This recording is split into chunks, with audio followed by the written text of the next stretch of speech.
Hi, David. Hey, how are you? Great. I always feel so good when I see you. You are a big encouragement for me.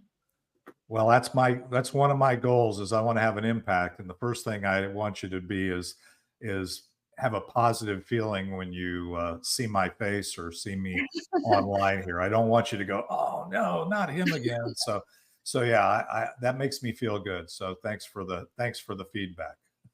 Yeah, you succeed in that. So definitely.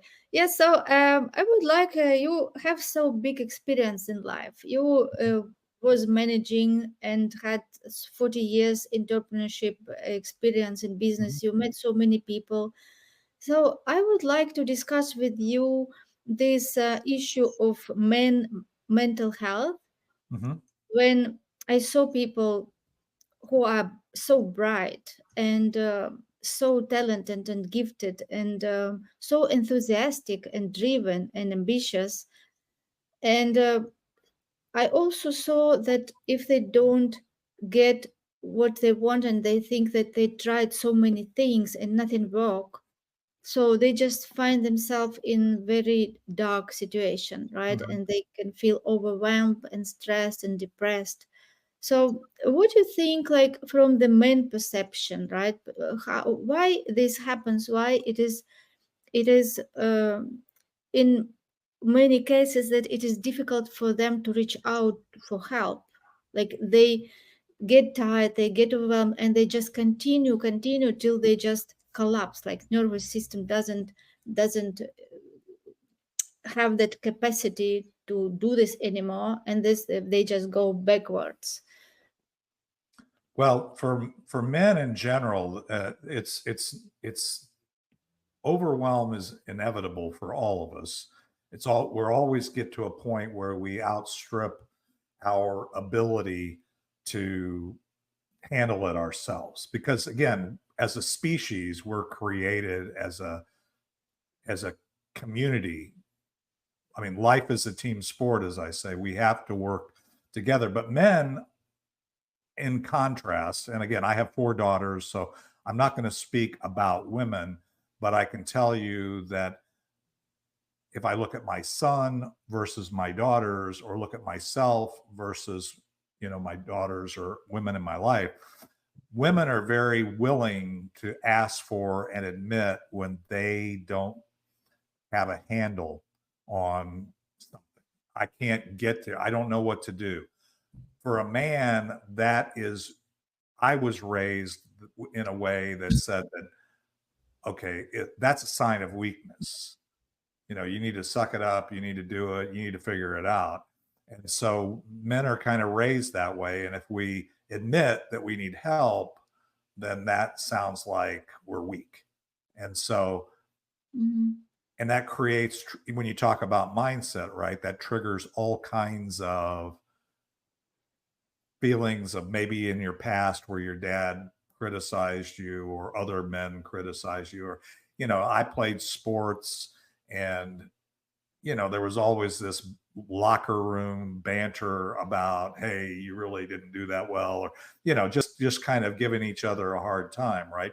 So in today's world, with so many things coming at us as men, it's easy just to say, okay, I can't handle it, and just unplug or just begin to digress, and feel overwhelmed. So I don't know if that answers your question, but I can tell you that it is a very, and I don't say it's unique to men, because there's a lot of things that women think are unique to women that men have the same problem. We just don't talk about it as much.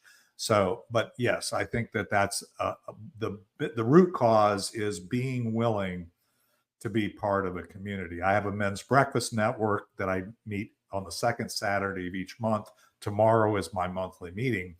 And we're all about men supporting men. And the biggest problem with men supporting men is not the willingness of a man to support another man, it's a willingness of the man to admit that he needs support. Mhm. Yes, yes. I think it all comes from this early days conditioning when they say that to boys that boys shouldn't cry, right? Like Right. it is like only girls can cry, and you are a boy, you shouldn't cry, you should be strong, right? Like I think this comes from early days when the boys not allowed to show their emotions, and that when they are taught by society that they have to suppress their emotions and keep them inside, and Hmm. this is what they learn to do when they grow and become adults, and they have so much things to what they worry, and they just suppress in themselves, right? And it happens that when it is suppressed again and again and again, it just finishes that capacity, and then it just like explore, Hmm. and this is how they just find themselves depressed and so like deep in anxiety. So Well, and one of the things you said there, Alina, which we were talking about, and I won't get specific names or anything like that, but I was one of the things I was going to is why would a who can help men? So sometimes men helping other men, yeah, they have a shared perspective. I'm a man, I have a perspective. Interestingly enough, in that whole scenario where you have the male figure, whatever, whoever that is, saying, boys don't cry, don't complain, that's a sign of weakness, all that stuff, right? And we don't say those things exactly, but that's what's communicated to the men, to the boys in our life, right? Guess who's there to say it's okay? It's the women, right? It's your mom. It's the females in your life. It's those that are nurturing and caring. So when we do want to ultimately admit that we need some help, a lot of times the women in our life, or women maybe not in our life that come in, are more able to hear what we need as support.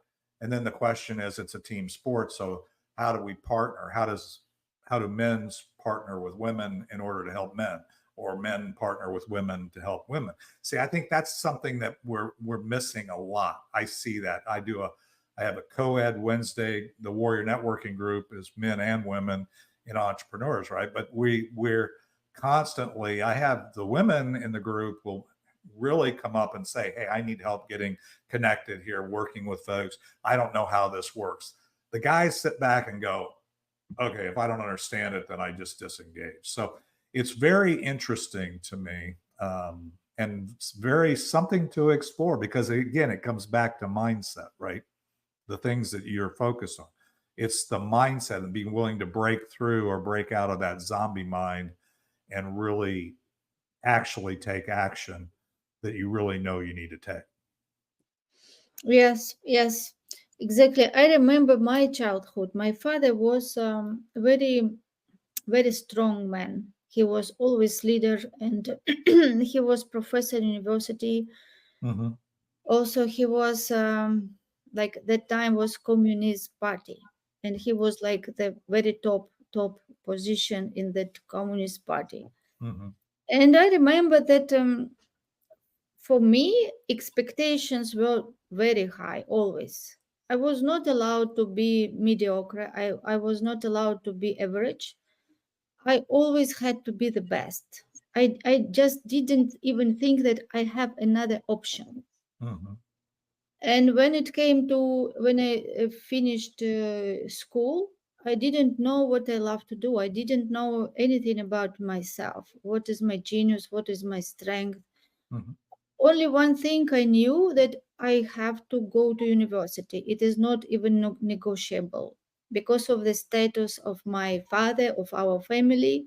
It is like that time it was like different society, and like you are in like top Sure. society, and and this it like even it I went to these standards everywhere.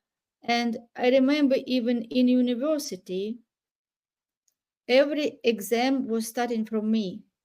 Even if I was not ready, they would ask, Elena, are you ready? Come. And I would say, yes, I am ready. Because I even couldn't say no. And all the exams were starting from me.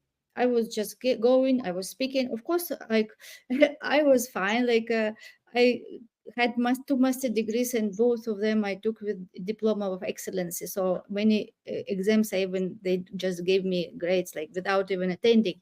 But just but I'm speaking now about this process that even if I was not ready, I would say I'm ready.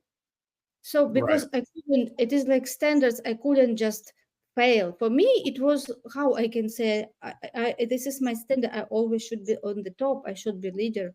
Mm, So this, and in time, it it brought me to live a life where I'm not living for myself. I was just thinking how I can show up, how I can be the best, how I can do things. And then I realized that it is just when I think how I should show up in for other people, I don't show up for myself.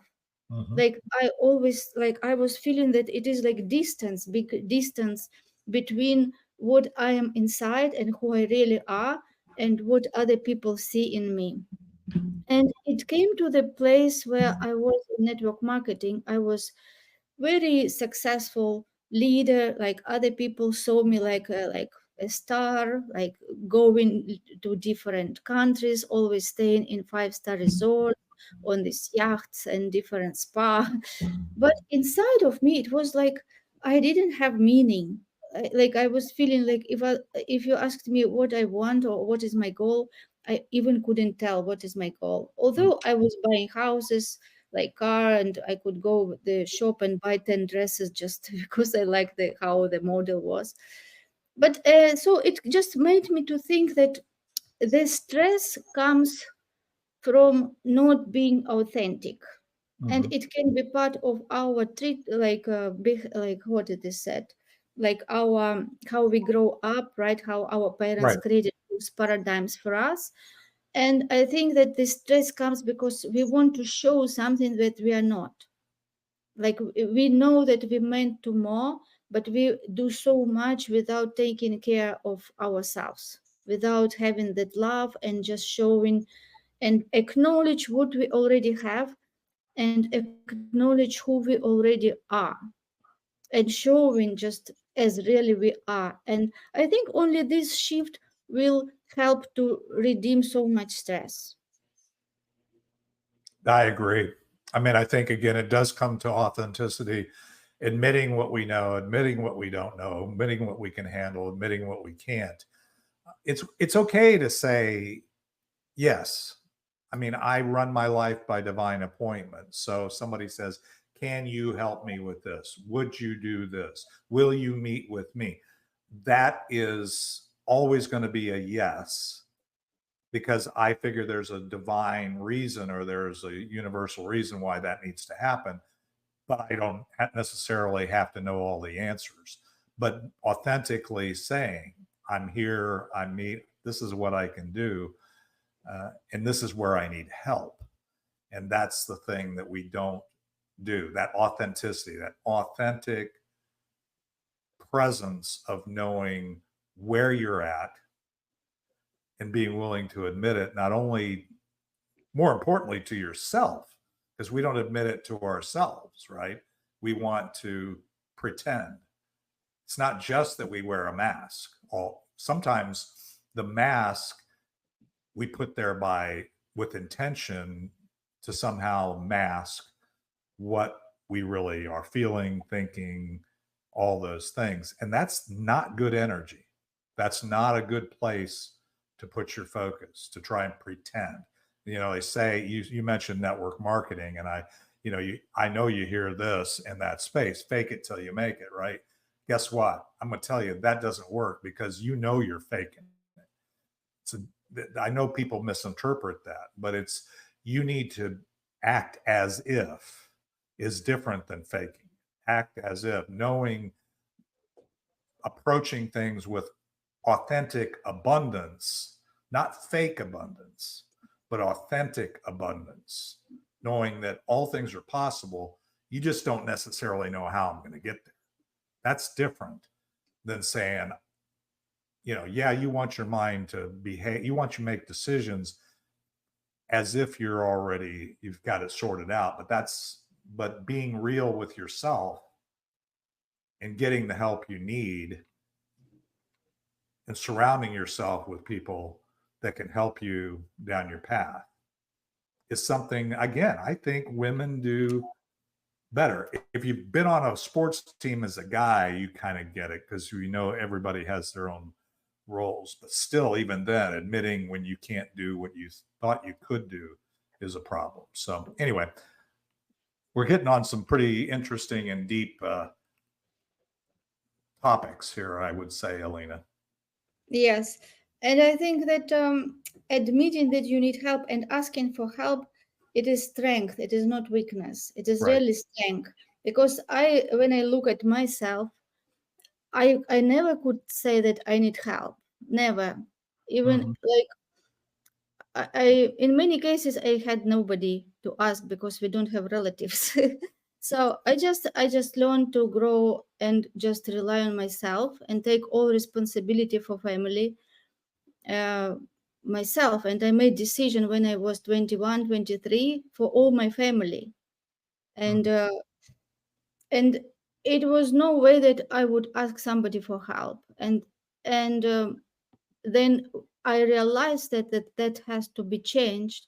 That was really very big shift. So when we want to change those limiting beliefs on those paradigms, it is really our strength to start in showing up different and started doing new things which are right. And it is not always easy. That's why I said that it is strength. And the biggest victory is the victory over ourselves. Because we only the problem and we only the solution. So if we find this in ourselves, what we do, what make us to that point, what brought us to that point, it is only our decisions, right? And not knowing how to do things, and no, not asking for advice, not asking for support. So it is important to understand that we are the cause of this situation and acknowledge this, that it happened, and then think what I can do different, what Mm-hmm. I can start doing different inside first, because our situation is just reflection of what is going inside. So when we understand this, and we understand that this situation is given us for the reason, it is given us to make us thinking and make us starting doing things different. This is only the lesson. Yep. And when we learn this lesson, we just can start thriving again and we can go so far. Absolutely. Beautiful. Yes, David, thank you. Thank you for this discussion because you are so wise man and you had such a great experience. You have many kids, you have daughters, you have sons.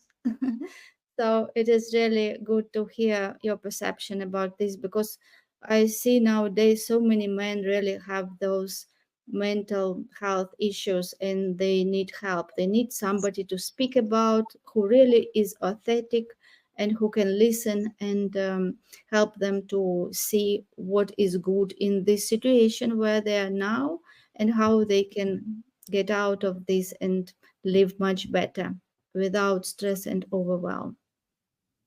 Well, I thank you, Lena, for your interest in having this conversation. And I think it was, I always learn something from when I'm speaking, especially when I listen to how somebody else reacts and processes what I say. So thank you for that feedback. And I learn every day.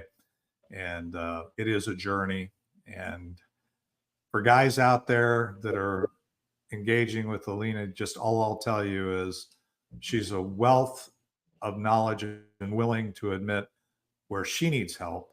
And she's also a great connector in terms of enabling other people to come in and help her.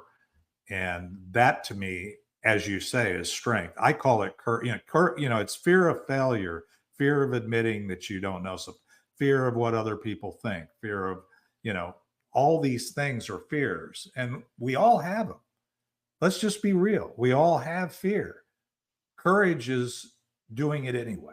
Courage is what warriors do. That's why we call it warrior networking, is because warriors move forward, and we're all whether it came from our early childhood or whether it came from yesterday, it doesn't matter. It's still doing the right things and doing it in the right way and doing the best you can. And that's clearly you, Alina. So I love your tenacity and your continued focus. And by the way, I learned some things about that I didn't connect the dots on in your background that you shared that actually enlightened me on more. I learned more about you just in that little couple of things about your father being a professor and in the Communist Party and understanding kind of how the dynamic works there and what the quote programming is to kind of disconnect you from the community that supports you and have you rely on the government. And we're seeing that here in the United States, and I know you see it in other places too. So again, it's willingness to admit what we don't know and willingness to look to other people, men or women, to have the courage to ask, have the strength, as Alina says. So that's beautiful. Thank you. Yeah, thank you, David. And I think it's time for us to say goodbye to our guests and invite them to our show, which we do weekly on Be Connected. Come and ask us any question about Be Connected or about mindset. You betcha.